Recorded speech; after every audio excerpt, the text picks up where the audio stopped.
Olá, dando seguimento ao estudo do livro de Gênesis, hoje vamos estudar o capítulo 11 e o capítulo 12. Antes vou fazer uma oração. Senhor, meu Deus, obrigada por mais essa oportunidade de estar aqui levando a sua palavra, hoje com o estudo do capítulo 11 e o capítulo 12, que o Senhor venha me iluminar para que eu possa explicar. E quem está do outro lado dessa tela, vendo e ouvindo esse vídeo, que ela possa entender e crescer no conhecimento da sua palavra. É o que eu te peço e agradeço em nome de Jesus. Amém. Então vamos estudar aqui o capítulo 11 e o capítulo 12. Aliás, o capítulo 10 e o capítulo 11. Capítulo 10 e o capítulo 11. O último vídeo nós estudamos o capítulo 9.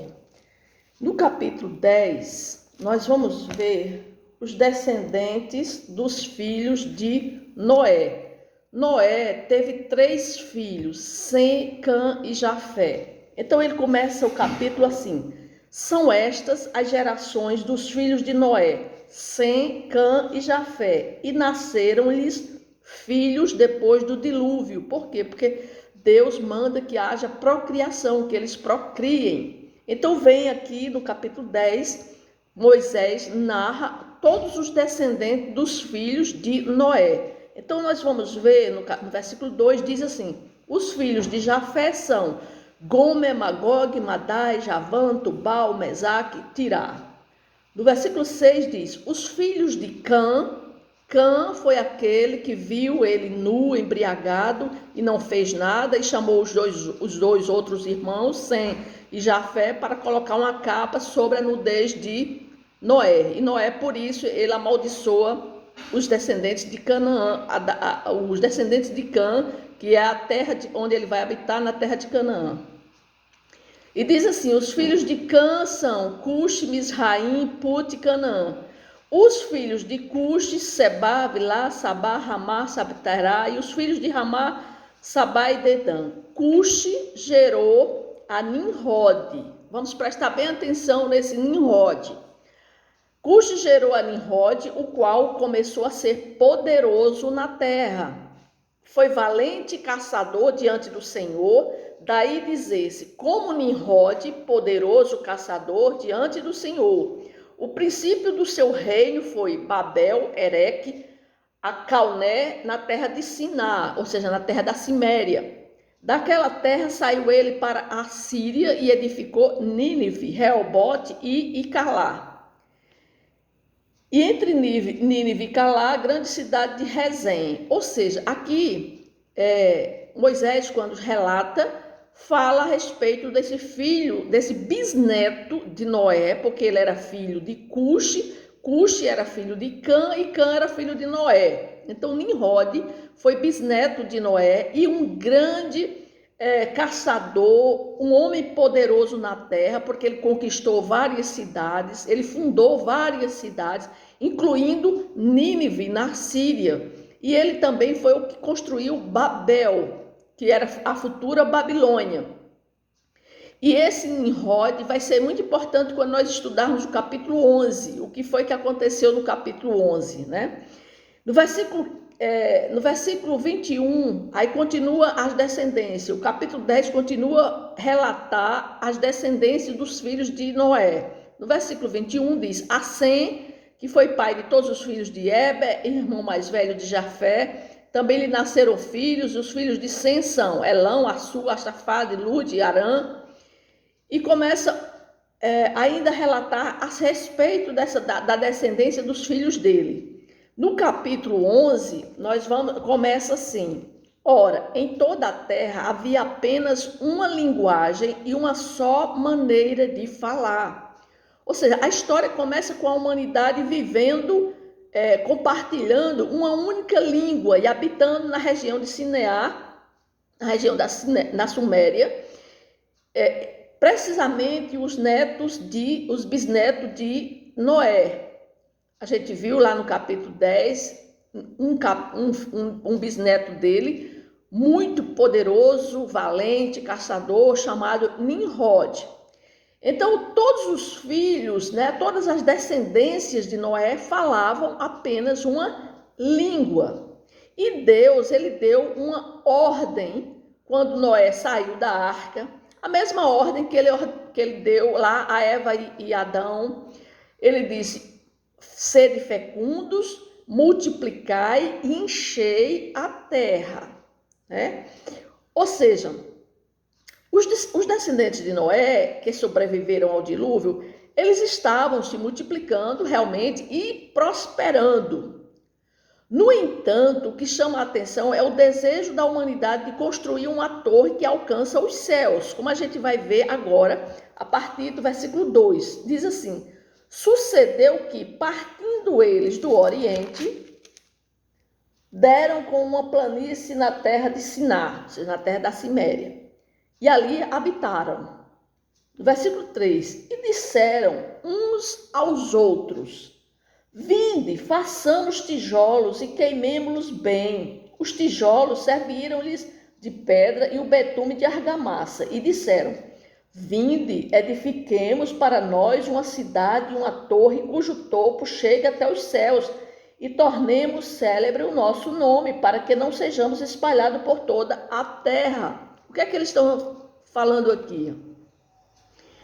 Eles tiveram um desejo, e essa fala, precisamente, ela é indicada, ela pode ser, essa fala de Nimrod, ou seja, quem falou isso pode ter sido Nimrod, porque ele era conhecido como um grande conquistador, poderoso na terra. Então pode ter sido essas palavras proferidas por Nimrod, porque essa aspiração de construir uma torre que chegasse, que tocasse até os céus, isso aqui reflete a ambição e a grandeza do espírito humano que estava sendo formado naquele povo que estava habitando naquela planície, né? Devemos lembrar que esse povo aqui, os descendentes de Cã, filho de Noé, lembra-se que Noé amaldiçoou a Cã, e esses aqui são os descendentes de Cã. Esse Nimrod era bisneto de Noé, neto de Cã. Então, esse desejo de alcançar alturas inimagináveis, né, de deixar uma marca indelével na história, uma ambição que muitas vezes até, se a gente for reparar nisso, essa ambição pode acontecer também em nós hoje, seres humanos, que é o que nos impulsiona de realizar feitos notáveis. Muitas pessoas realizam feitos notáveis por causa da ambição. No entanto, aqui a ambição tinha uma dose de arrogância, né? Porque eles queriam deixar uma marca notável. Ele diz assim: e uma torre cujo topo chegue até os céus, e tornemo-nos célebres o nosso nome, para que não sejamos espalhados por toda a terra. Ora, aqui eles estavam em desobediência a Deus. Deus mandou que eles multiplicassem e enchei a terra, ou seja, povoem a terra. Aqui o texto não condena a construção em si, mas a motivação pela qual ela estava sendo construída. A humanidade, ela tinha como objetivo fazer deles um nome, ou seja, eles estavam pensando na glória, no sucesso, no que eles estavam buscando era a fama e a glória para si mesmos, em vez de atribuir honra e reconhecimento ao Criador e tentar obedecer o que Deus mandou. Mas não, eles estavam pensando o seguinte: eles disseram, para que não sejamos espalhados por sobre a terra. Estavam desobedecendo a Deus, ou seja, essa torre que eles estavam tentando construir era justamente uma rebelião, um símbolo de rebelião da humanidade contra Deus, uma tentativa de se elevar acima dele, de se tornarem independentes de sua autoridade, né? Mas nós vemos aqui que esse texto aqui, ele menciona essa torre que era feita de tijolos cozidos, né? Uma oposição à pedra, que era mais comumente usada na construção daquela época. Aqui nós já vemos um avanço tecnológico, um avanço deles já na construção de tijolos, ou seja, já tinham sido feitos a descoberta de se fazer tijolos, né? E para utilizar na construção, ou seja, isso significa dizer que ali era um avanço da tecnologia que eles estavam utilizando naquela época, né? Então, a reação divina vem logo em seguida, quando nós vemos aqui no versículo 5. Então desceu o Senhor para ver a cidade e a torre que os filhos dos homens edificavam. E o Senhor disse: eis que o povo é um, e todos têm a mesma linguagem. Isto é apenas o começo. Agora não haverá restrição para tudo que intentam fazer. Vinde, desçamos e confundamos ali a sua linguagem. Aqui Deus está dizendo essa palavra vinde, né? É como se Deus estivesse chamando alguém para vir junto com ele para confundir aquela linguagem. Acredita-se que os teólogos acreditam que aqui Deus está se referindo a uma corte angelical, ou seja, ele está chamando os anjos para virem até ali, naquele lugar onde estava sendo construído aquela torre, né? Ou seja, a reação divina a essa construção e a motivação dela é que faz de Deus uma pessoa que se preocupa com seus filhos, o que eles estão fazendo. O Senhor desce para ver a cidade e a torre que os filhos dos homens estavam construindo. Ou seja, Deus desce do seu trono. Essa descida de Deus é um ato de condescendência, mostrando sua preocupação com a humanidade e sua intenção de intervir. Então, Deus decide confundir agora a língua dos costumes. Quando ele diz assim, vinde, desçamos e confundamos ali a sua linguagem, para que um não entenda a linguagem do outro. Ou seja, Deus decide confundir a linguagem dos construtores para que eles não possam mais se entender mutuamente e ocorra a paralisação daquela obra, né? Ou seja, eles vão deixar de construir a obra porque eles não estão se entendendo mutuamente. Então, essa confusão linguística que Deus apresentou aqui, que foi criada por Deus, resulta na criação de diferentes línguas que conhecemos hoje. Então, hoje nós sabemos que existem várias línguas que existem no planeta Terra, e isso foi criado, né, nesse momento, lá na construção da Torre de Babel, porque Deus confunde a língua, ou seja, e cria várias línguas, ou seja, para que eles vão e se juntem, ou seja, aquele que está falando aquele tipo de idioma se junta com aquele outro e vai habitar em tal lugar. Aquele outro que só fala outro tipo de linguagem também vai se juntar com outro que fala o mesmo tipo de linguagem, ou seja, Deus confundiu a linguagem deles. E essa intervenção divina tinha um propósito claro, de impedir que a humanidade continuasse a unir-se numa rebelião contra ele. Então, a diversidade linguística, ela se tornou um obstáculo, né, um obstáculo para a cooperação pecaminosa, porque eles ali estavam num único desejo de tornar aquela torre uma construção que viesse para que eles não fossem espalhados sobre a terra. Então, nós vemos aqui que Deus ele interveio na humanidade, né? A história da Torre de Babel, ela nos ensina lições sobre a natureza humana e a relação com Deus, porque ela nos alerta sobre os perigos da ambição desmedida. Aquelas pessoas estavam com ambição desmedida e da busca pela sua glória pessoal em detrimento da adoração a Deus.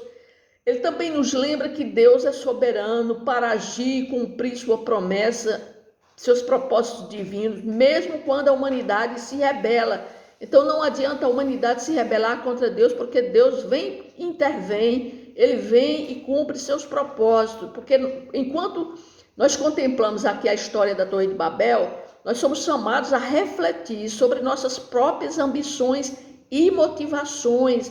Nós devemos buscar sempre a humildade e a submissão a Deus, reconhecendo que nossa verdadeira grandeza está na nossa relação com Deus e não nas nossas próprias realizações egoístas. Então isso nos faz meditar sobre a nossa vida, que nós temos que reconhecer Deus como nosso Criador, como nosso Senhor, como nosso Salvador, e que nós somos pequeninos, nós somos dependentes de Deus. Tudo que nós fazemos, nós temos que estarmos em aliança com Deus. Nós não podemos fazer nada de acordo com a nossa vontade, porque isso pode ser uma ambição, né? uma soberba. E Deus odeia os soberbos. Então, nós vemos aqui que Deus, ele intervém nessa construção e ele confunde toda a linguagem daquela terra.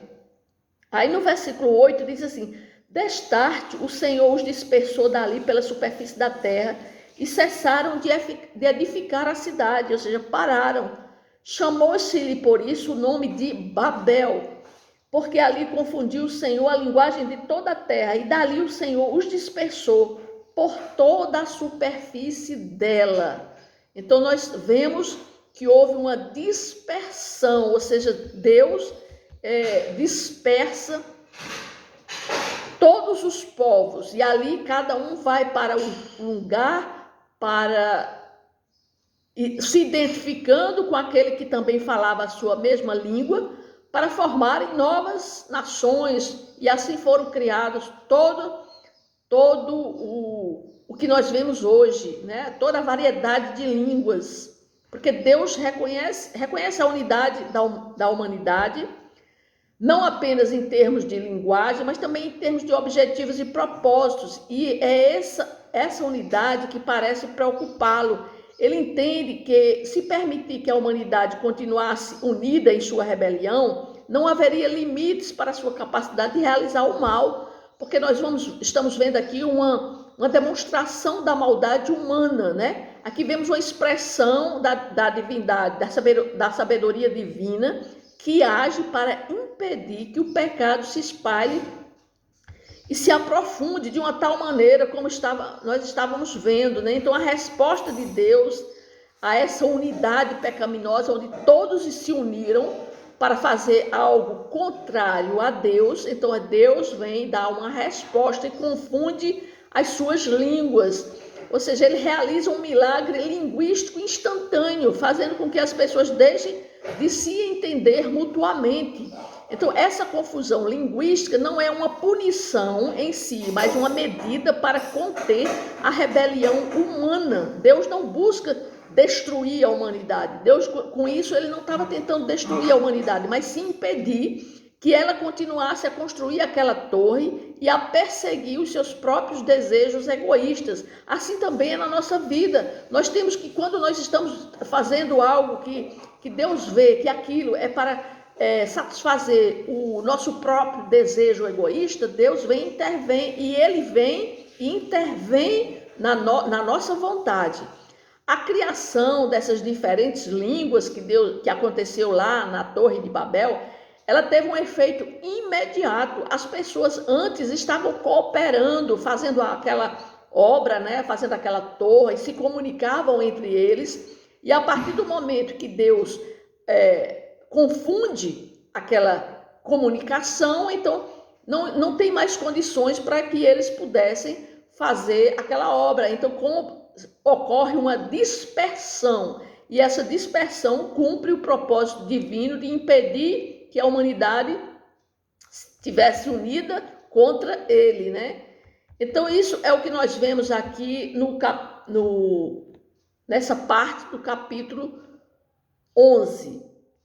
No capítulo 11, ainda nós vemos, a partir do 19 até o 32, nós vamos ver os descendentes de Sem. Nós vimos no capítulo 10, uma parte, todo o capítulo 10 foi falado sobre os descendentes dos 3 filhos de Noé, Sem, Cã e Jafé. Mas aqui no capítulo 11, nós vemos uma parte, do versículo 10 ao 32, um relato que Moisés faz de todos os descendentes de Sem. Por que ele tira apenas os descendentes de Sem e faz um relato minucioso para falar sobre a genealogia desse filho de Noé? É porque a genealogia do filho de Sem, do filho de Noé chamado Sem, é que vai dar no nascimento de Abraão, ou seja, é da descendência de Sem que vem toda a descendência, de todos os filhos de Deus, porque na verdade Abraão é da descendência de Sem e Abraão é o pai da fé, ou seja, é o patriarca, né? Então, por isso que Moisés faz um relato detalhado e minucioso de todos os descendentes de Sem. Então, nós vimos a partir, no versículo 10, diz assim, são estas as gerações de Sem. Então, ele começa, diz que Sem viveu 500 anos e gerou filhos e filhas. Aí diz, viveu Arfaxade, ele gerou Arfaxade, Arfaxade gerou a Salá, aí depois Salá gerou a Eber, Eber gerou a Peleg, Peleg gerou a Reu, Reu gerou a Serug, Serug gerou a Naor, Naor gerou a Terá. Então aqui nós vamos ver que essa genealogia, ela começa, como nós vimos, no capítulo 10, mas aqui no capítulo 11 nós vemos que Moisés relata com mais precisão essa genealogia. Então, o que nós podemos observar que nessa genealogia, a idade dos pais nessa época do nascimento dos filhos, ela vai diminuindo, que pode parecer estranho à luz das longas vidas mencionadas anteriormente, porque, por exemplo, o Sem viveu 500 anos. Então, isso pode ser explicado de várias maneiras, incluindo uma simplificação literária ou uma mudança gradual na idade das pessoas na história, porque nós vemos que a idade ela vai diminuindo. Além disso, a genealogia em Gênesis 11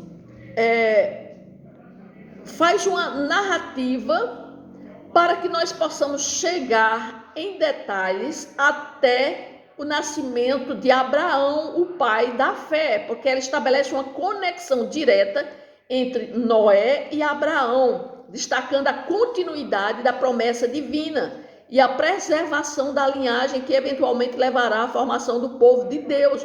Ou seja, o povo de Deus foi formado a partir dessa descendência de Noé.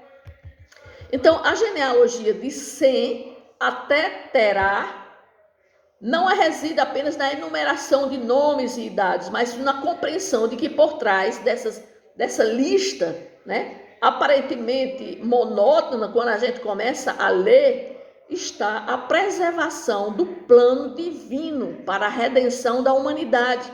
Ou seja, Deus estava traçando uma linha que eventualmente levaria ao cumprimento de suas promessas, porque essa linha dessa descendência, de chegar até Terá, até Abraão e até o nascimento de Jesus, é toda uma linhagem que Deus mostra através da sua palavra para que nós possamos ter conhecimento de toda a descendência, né? Ou seja, de tudo aquilo que culminou com a vinda de Jesus Cristo. Portanto, quando nós consideramos a genealogia de Sem até Terá, que é o pai de Abraão, nós somos lembrados da paciência e da fidelidade de Deus na condução de seus planos através de gerações. Ou seja, pode-se passar geração a geração, mas Deus cumpre o seu propósito, né?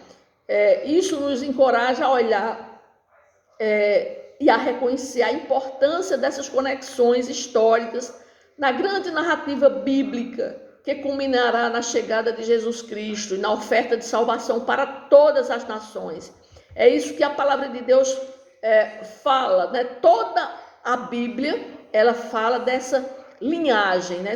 Quando a gente lê o Antigo Testamento, ele está tratando de toda essa linhagem que culmina com a vinda de Jesus. Então, aqui fala sobre Terá. Quem foi Terá? Aqui no versículo 26 disse: viveu Terá 70 anos e gerou a Abraão, a Naor e a Arã. Ou seja, esse capítulo, no versículo 27, mostra as gerações de Terá. Terá gerou a Abraão, a Naor e a Arã. Ou seja, nos apresenta, esse versículo 27 nos apresenta Terá como pai de 3 filhos, chamado Abrão, mais tarde conhecido como Abraão, Naor e Arã. Terá, ele desempenha um papel central aqui nessa narrativa, porque é o pai daquele que se tornaria uma das figuras mais importantes da história bíblica, que foi Abraão. E é interessante notar que Terá nasceu após o dilúvio, né? Na verdade, ele não participou do dilúvio, mas ele foi um descendente daquele homem que atravessou o dilúvio, que foi Noé. Ou seja, ele é descendente de Noé. Ele faz parte de uma geração que, de certa forma, herdou o legado das gerações anteriores. Então, ele sabia, ele recebeu tudo aquilo que todas as descendências que vieram do dilúvio, o pai de Abraão recebeu. Ou seja, Terá foi um descendente do filho de Noé chamado Sem. Então aqui diz, a partir do versículo 27, que Terá tomou seu filho Abrão, seu neto Ló e sua mulher Sarai, e deixou a terra onde eles habitavam, que era Ur dos Caldeus, para ir à terra de Canaã. No entanto, eles não chegam a Canaã e eles param no meio do caminho, numa terra chamada Harã, onde Terá morre com 205 anos. Aqui vocês podem ler, a partir do versículo 31, diz assim: tomou Terá Abraão, seu filho, a Ló, filho de Harã, seu irmão, e a Sarai, sua nora, mulher de seu filho Abrão, e saiu com eles de Ur dos Caldeus para ir para a terra de Canaã. Foram até Harã, onde ficaram. E havendo Terá vivido 205 anos ao todo, morreu em Harã. Ou seja, a vida de Terá, desse pai de Abraão, até que não se fala muito na vida dele, mas nos lembra a jornada da fé, porque foi ele que decidiu a sair de sua terra natal, seguindo um chamado, mas sua jornada ela é interrompida. Quando eles chegam na cidade de Harã, eles param e é ali que ele morre.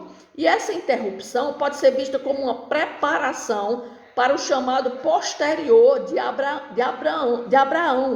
Ou seja, de Abrão, que depois seria conhecido como Abraão. Então, Terá, o pai de Abrão, de alguma forma estabeleceu as bases para a jornada de seu filho, Abraão, que ele iria empreender, né? Ou seja, Terá, o pai de Abrão, morreu com 205 anos na terra de Harã, né? Ou seja, a vida desse homem, embora breve aqui nessa narrativa, é cheia de significado simbólico, porque ele é o pai de Abraão, o homem da fé, cuja história mudará o curso da história bíblica. Sua jornada inconclusiva e sua morte, porque ele morre com 205 anos na terra de Harã, marcam o início de um novo capítulo na história de redenção, com Abraão, sendo Abraão protagonista, né? A vida de Terá, que é o pai de Abraão, nos lembra que muitas vezes somos apenas parte de um plano maior. Ou seja, Terá veio a esse mundo para gerar um filho que seria escolhido por Deus para ser o pai de todas as nações. Ou seja, o pai dos filhos de Deus, né? Ou seja, a linhagem dos filhos de Deus.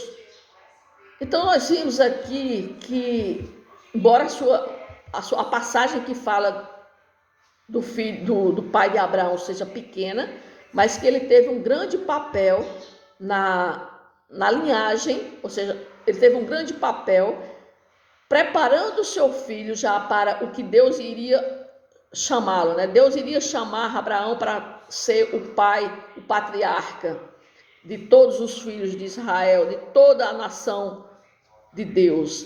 Então, o que nós aprendemos aqui no capítulo 11, no capítulo 12, é que nós vimos que a história da Torre de Babel nos lembra da importância da humildade diante de Deus.